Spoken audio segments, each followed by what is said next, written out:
Parce qu'ils sont réputés dans toute la France, beaucoup de gens connaissent les camps militaires de Mourmelon et de Suippes. Mais savez-vous comment fonctionnent ces camps? Quels régiments s'y entraînent? Comment sont-ils organisés et qu'est-ce qui s'y passe tout au long de l'année? En réalité, tout se déroule ici, au CAPSIA 51e Héry.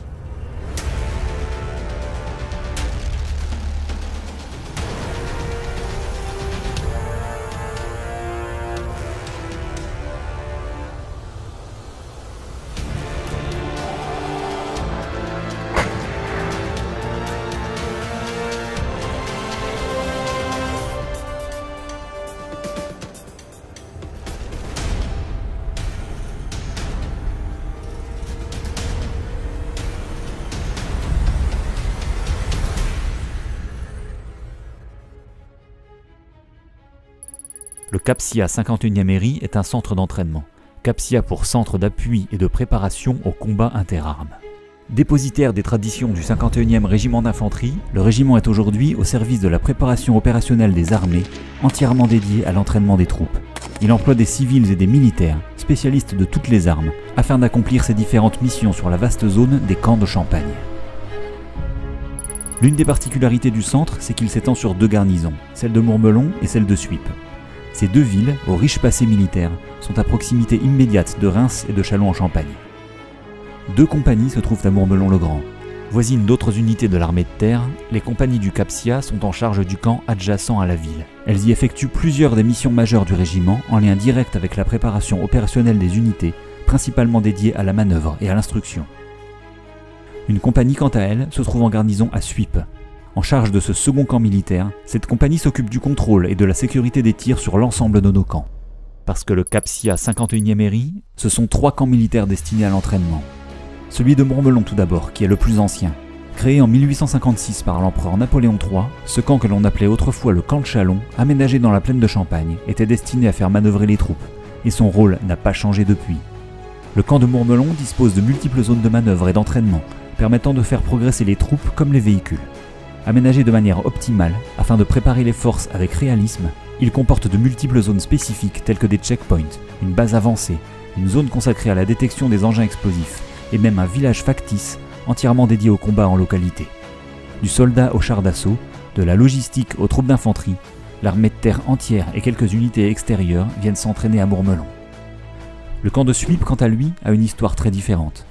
Région classée zone rouge et devenue inhabitable à l'issue de la Première Guerre mondiale, le secteur renaît pour devenir un des principaux centres d'entraînement au tir des armées. Depuis les armes individuelles jusqu'au tir des avions de chasse et des blindés, en passant par un réceptacle d'artillerie, le camp militaire de Suippes possède de nombreuses facettes. Mais il accueille surtout le Setia Symphonie, vaste complexe de champs de tir dynamiques, où se déroulent des exercices interarmes majeurs, à balles réelles face à un dispositif de ciblerie moderne. Cruel héritage de 14-18, ce camp est marqué par les combats et les militaires s'entraînent sur des lieux chargés d'histoire. Les vestiges de plusieurs villages, non reconstruits à l'issue de la guerre, sont d'ailleurs entretenus par le CAPSIA 51e Héry. Enfin, le camp de Moronvilliers, lui aussi devenu camp militaire à l'issue du premier conflit mondial, est un espace commun d'instruction. Destiné au tir aux armes légères, il permet au régiment de la garnison de venir s'entraîner. Il accueille également la formation et le tir des soldats en stage individuel au CAPSIA 51e Héry. Afin d'accueillir les régiments en exercice, sur les camps bâtis de Mourmelon et de Suippes, une large infrastructure permet de loger jusqu'à 3500 soldats en bâtiment. L'intégralité de ces quartiers héberge des régiments, des brigades et accueille même de grands exercices internationaux. C'est dans cet environnement, s'appuyant sur ses complexes de tir et de manœuvre, que le régiment réalise ses 5 missions majeures. Le CAPSIA 51e Héry dispose du plus grand parc de véhicules blindés de toute l'armée de terre. Ce sont une cinquantaine de chars Leclerc, une centaine de VBCI, mais aussi des VAB, des canons César et d'autres blindés de dernière génération tels que le tout nouveau Griffon qui constitue ce qu'on appelle le PE Champagne. Tous ces véhicules, mutualisés au profit de l'entraînement, permettent au centre d'équiper les régiments et les brigades qui viennent s'exercer à la manœuvre et au tir sur la totalité des camps du pôle Champagne, comprenant le Sanzub de Sissonne et le Santac de Mailly-le-Camp. Pour équiper tous ces véhicules, la ZPR, ou zone de perception et de réintégration. Un immense drive-in où les blindés se voient parés de tout leur environnement, armement, transmission, outillage, optique, avant de partir en mission d'entraînement. Au cœur de la ZPR, les soldats du CAPSIA 51e Héry sont les gestionnaires de magasins gigantesques. Afin de rendre les 25 000 hectares d'espace de manœuvre disponibles pour la préparation opérationnelle, tout au long de l'année, les ouvriers au volant de leurs engins entrent en action. Entretien des pistes, des champs de tirs et des routes, mais aussi création et aménagement de pistes, de zones d'entraînement ou de combat, les civils et les militaires de cette section spécialisée rendent possible l'entraînement sur nos 3 camps grâce à un travail constant. Le réalisme des zones d'entraînement et la multiplicité des scénarios d'apparition des cibles nécessitent un travail de chaque instant dans l'envers du décor.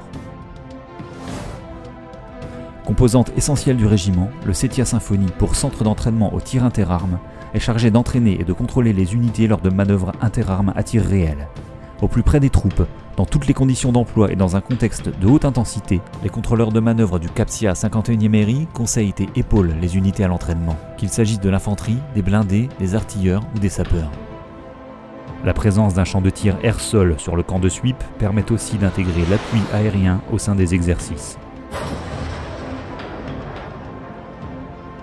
Grâce à cette action d'arbitrage, de conseil et à des consignes de sécurité drastiques, les rotations au CETIA permettent d'immerger les troupes dans des situations de combat réalistes et d'en tirer un bilan exhaustif. Nouvelle mission confiée au régiment en 2023, le CFPU, pour Centre de formation et de perception unique, est une cellule dédiée à la perception et la formation au pilotage d'un nouveau véhicule blindé, le Serval. Destiné à remplacer le véhicule de l'avant blindé, ce nouveau blindé multirôle issu du programme Scorpion entre en service progressivement au sein de l'armée de terre. Doté d'un tourello téléopéré et du système de communication SICES, particulièrement maniable sur le terrain avec un poids contenu de 17 tonnes et une autonomie de 600 km, le Serval est conçu pour pouvoir intervenir dans les zones de contact avec l'ennemi. Le CFPU a pour première mission d'être l'interface entre le consortium produisant le véhicule et les unités de l'armée de terre.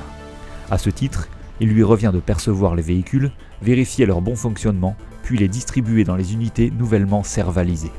Il appartient également au CAPSIA 51e ERI de former les primo-pilotes et les instructeurs Serval de chaque régiment afin de permettre la diffusion de ce blindé au sein des forces.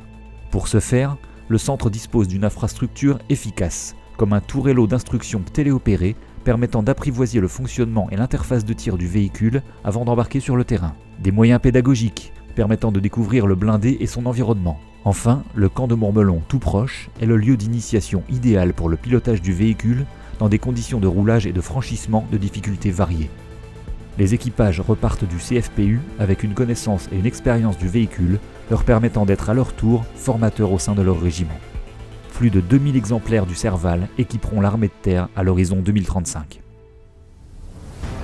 Enfin, parce que le CAPSIA 51e ERI permet également la qualification opérationnelle, il s'agit aussi d'accueillir des stagiaires individuels au sein de stages appelés PAC Vital. Qu'ils proviennent d'unités isolées, qu'ils soient envoyés individuellement avant un départ en opération ou affectés dans des postes permanents à l'étranger, les stagiaires bénéficient d'une remise à niveau complète en termes de maniement des armes, de secourisme, mais aussi de législation et de sensibilisation aux engins explosifs improvisés.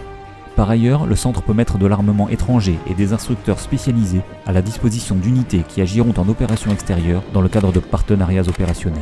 Les moniteurs et les aides-moniteurs du CAPSIA 51e ERI sont des experts en formation dans chacun de ces domaines et préparent chaque année plusieurs centaines de soldats à leur départ individuel. De la formation individuelle jusqu'à l'exercice interarmes d'un sous-groupement tactique renforcé, le CAPSIA 51e ERI dispose de capacités d'entraînement et de formation uniques. En constante évolution, ses missions et ses moyens s'adaptent désormais à l'arrivée des équipements Scorpion. Héritier des camps de Champagne, le régiment mène ses missions avec détermination, modernisant ses infrastructures et ses espaces d'entraînement pour en faire un outil moderne au cœur de la préparation opérationnelle.